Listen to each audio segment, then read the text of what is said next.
Chère Messine, chers médecins, je prends la parole en ce jour spécial pour rendre un vibrant hommage à tous ceux et celles qui, depuis de nombreuses années, luttent pour le droit des femmes, tant à l'international que sur le territoire national et bien évidemment à Metz. En ma qualité en charge des droits des femmes dans la nouvelle municipalité dirigée par François Grosdidier, nous avons le devoir de veiller sur le bien-être, l'épanouissement et la sécurité des femmes dans notre localité. Par le biais du CCAS, en étroite collaboration avec les différentes associations qui jouent un rôle primordial au plus près des femmes victimes de toutes sortes de discriminations et de violences. La crise sanitaire actuelle a révélé une fois encore que les femmes sont le garant du bon fonctionnement de notre société.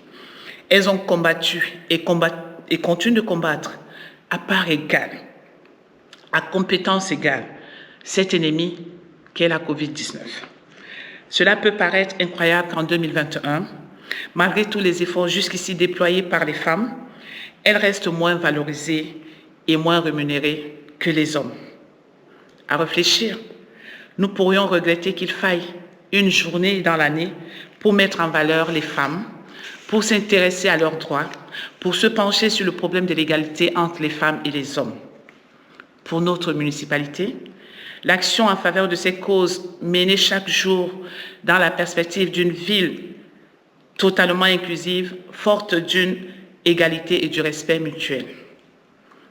Alors, aujourd'hui, symboliquement, et tous les jours de manière effective, faisons en sorte collectivement que 2021 apporte de nombreuses avancées en matière de l'égalité des sexes pour l'autonomie, l'émancipation et l'épanouissement des filles et des femmes, en vous remerciant de votre écoute.